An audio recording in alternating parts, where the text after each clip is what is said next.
And Jimbo and I want to say today's a great day to make some money and be just a little bit better than yesterday.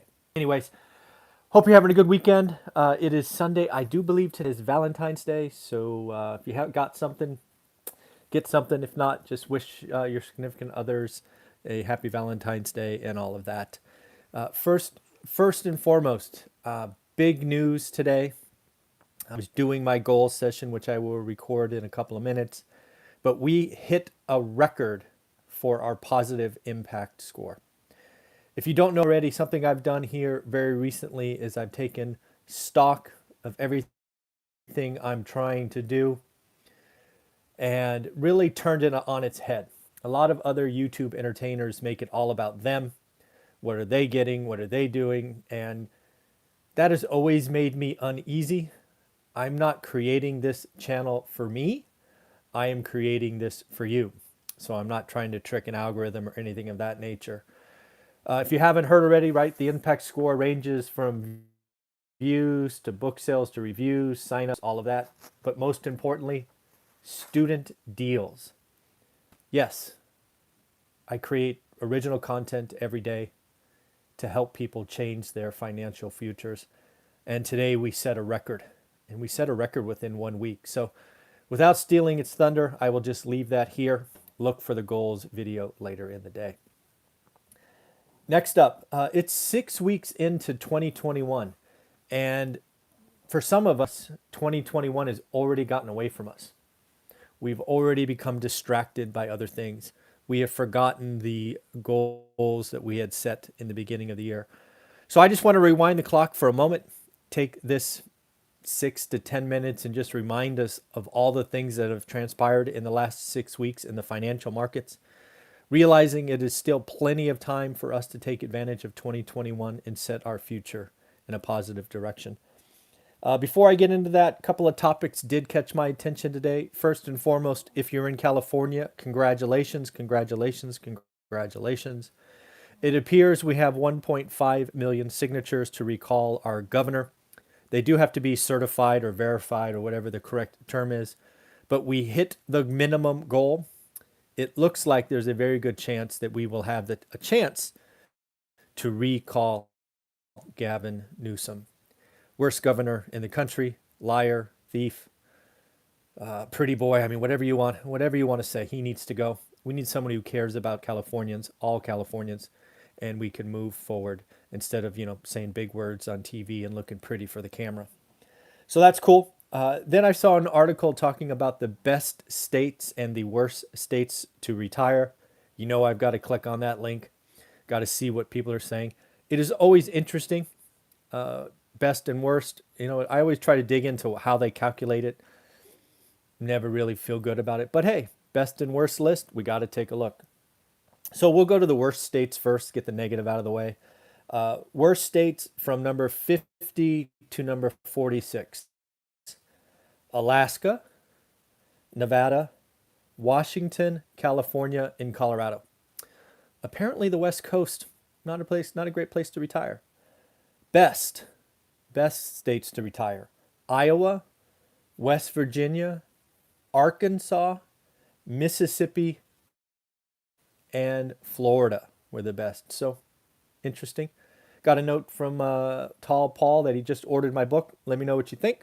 Hope if you like it, please leave a 5-star review on Amazon and or Audible. That would be great. Thank you very much. And yes, Gavin Newsom needs to go. Looks like we've done what we have to, so now it'll be on the ballot. All right, so let's take a look at what's happened the last 6 weeks. And I do this just to remind all of us that lots of stuff always happens. We as individuals need, if we want to take the right steps to buy an investment property this year, we need to focus, right? We need to move forward, not be distracted. There's been a lot of things that could have distracted us, and I'm just going to go through a very small list. First off, we've had the mania of Robinhood or GameStop or Reddit or AMC or whatever you want to call that, short squeeze, whatever you want to call it. It's all the same thing. It is the retail investor coming in focused on an individual name and trying to take out Wall Street. It has now become very clear that while some people have won individually, it is also very clear that in totality, Wall Street won. And what I mean by Wall Street won is they made a lot of money and the retail investors collectively lost. Stayed in too long, got greedy, diamond hands to the moon, blah, blah, blah. That's not how stocks work. You can catch them sleeping. But as I said, they got to the other side of the table. They ran you up further and then they got out. So they got to bite the apple twice. Next, we've seen Bitcoin just go nuts. I don't know if you've seen it recently, but it's just a whisper shy of 50,000. 50. It seems like just the other day, I was telling you I was moving 1% of my net worth over to it as solely an insurance policy. That was when it was under 18,000. And now it's up to or just shy of 50. It's pretty crazy. I think that says a lot about what's going on in the financial world. I think there's a lot of printing presses on high, not only in the US. I think there's a decent fear of sovereign debt of currencies. There's also the Elon Musk and the Bank of New York Mellon and all other positive signs. I wonder when it gets to the point that the average Joe will never have a chance to own a full coin, if it ever gets to that. I don't know. The 10-year treasury, this is the thing that I told you way back when on January 1st that I will follow, gun to head. What's the one thing I'm going to watch in 2021? Because that's not something the Fed can really control. The bond vigilantes do not historically let the Fed control that. The Fed controls the front end of the curve, and it's ticking higher. It touched 1.2, I believe, on Friday. I believe it's on a path to 1.5 and ultimately 2%. The question is when. I think 1.5 is seen sometime this year, 2% next year. And if that's the case, the Fed is going to fail in keeping mortgage rates low, right? Because the 10-year treasury is the basis for many banks. The federal government is clearly going to spend a lot of money this year. The 1.9 trillion is going to come out. It's going to come. It isn't going to be the last. I think I've said before, I bet you we have a $4 trillion infrastructure bill.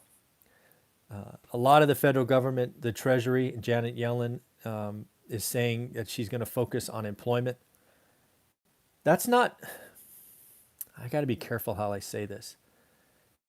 That is a wonderful thing to focus on, but having it be the first thing, kind of dangerous. Because for the longest time, and I've been watching the markets for 20 years, every day, 6% was thought to be full employment. Now, Janet Yellen is talking about getting us back to 3.5 or 3.6% unemployment, right? Back to 2019 levels. That's what she's saying. That's going to be expensive. That's going to take a lot of money. There's going to be ramifications from that. Obviously, more vaccinations are up. More and more people are taking it. It's allowing us that plus infections or recovery. We're getting closer and closer to the end of this dark time where people are going to get out and about, flex, travel, go to hotels, go to Disneyland, all of that stuff. More and more states are opening up. I just saw New York is opening Barclays Center. California just voted to put kids back in school. Folks, every step in a positive direction gets us closer to opening up, which will just have a booming economy. I think the roaring 20s is a fair thing to think about. Although I'm starting to think it's not going to be a decade long. I just can't imagine this next recovery cycle being 10 years in the making. I think it might be 5 years in the making. I think it's going to be collapsed and shortened like many things.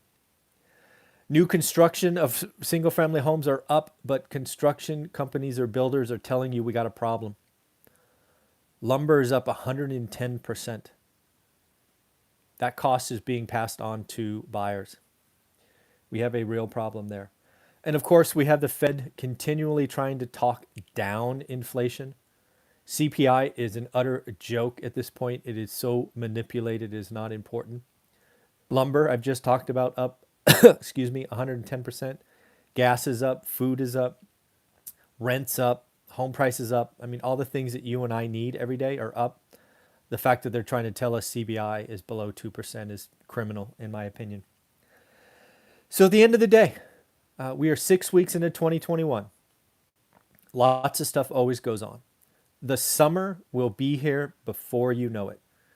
If you are interested in real estate investing, getting your first or next unit, here's my advice. You need to focus. Real estate is wonderful for all the options it offers, but a distracted mind gets nowhere. You need to focus in on your area. You need to focus in on your type. You need to learn your market. I call it doing the work. The work does not take but 10 to 20 minutes a day. I've looked at my market every day for nearly 20 years. If I can do it, you can do it. This does not mean spend 4 hours on Saturday and you're good. That's not what I'm asking. I want 10 to 20 minutes a day. Lastly, if you want to be around a bunch of individuals who understand what I'm talking about with yield and building a network, buy the course, join our Facebook group called One Rental at a Time Works. It is amazing. You will see examples of the community later in the day. In the end, 2021 is 6 weeks over. What have you accomplished? What have you done to set yourself up to have a better 2021 than 2020? More of the same? Doing anything different? If you're interested in real estate investing, I'm here. I'm still doing deals. I closed 2 deals on Friday. I sold 1 deal on Wednesday, I think it was. Wednesday or Thursday. I think it was Wednesday. So again, lots of stuff going on. You can still do your work. You can still learn your market. You can still make a positive impact. And again, I am so happy to report we set a record for the one rental at a time positive impact score. So with that, I will leave this video wishing you a very, very good day. Today, again, is a great day to make some money. And let's all try to be a little bit better than yesterday. Bye-bye.